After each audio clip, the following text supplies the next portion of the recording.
السلام عليكم، ازيكم يا حبايبي؟ عاملين ايه؟ لكل محبي قناة البيت البسيط مع فاطمة محمود. معانا خبر النهاردة: سعر الدولار مقابل الجنيه المصري اليوم الأربعاء 23/4/2025. يلا حبايبي نعرف أسعار الدولار، بس أهم حاجة مش تنسوني في اللايك والشير والسبسكرايب وتفعيل الجرس علشان يوصل لكم مني كل جديد. يلا حبايبي نعرف سعر الدولار. سعر الدولار اليوم مقابل الجنيه المصري الأربعاء 23/4/2025.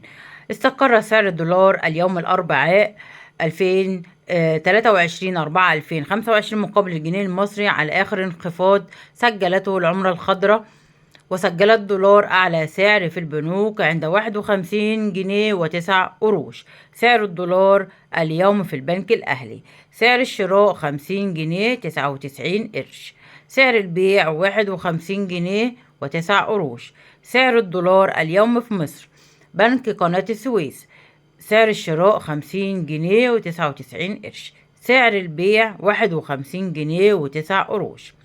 المصرف الآلي الدولي: سعر الشراء 50 جنيه 99 قرش، سعر البيع 51 جنيه وتسع قروش.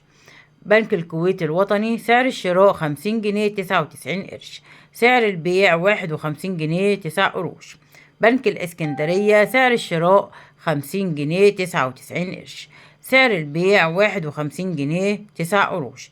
المصرف المتحد: سعر الشراء 50 جنيه 98 قرش، سعر البيع 51 جنيه 8 قروش. البنك العقاري المصري العربي: سعر الشراء 50 جنيه 99 قرش، سعر البيع 51 جنيه 9 قروش. سعر الدولار في بنك مصر: سعر الشراء 50 جنيه 99 قرش، سعر البيع 51 جنيه 9 قروش. مصرف أبو ظبي الإسلامي: سعر الشراء 51 جنيه 9 قروش، سعر البيع 51 جنيه 19 قرش. وبكده يكون ده الفيديو بتاعي وخبر بتاعي سعر الدولار اليوم مقابل الجنيه المصري اليوم الأربعاء 23/4/2025. مش تنسوني في اللايك والشير والسبسكرايب وتفعيل الجرس علشان يوصل لكم مني كل جديد، وعيلتي صغيرة تكبر بيكم يا أحلى متابعين ومشاهدين القناة. ولغاية ما أرجع لكم في فيديو آخر أسيبكم في رعاية الله وأمنه، والسلام عليكم ورحمة الله وبركاته.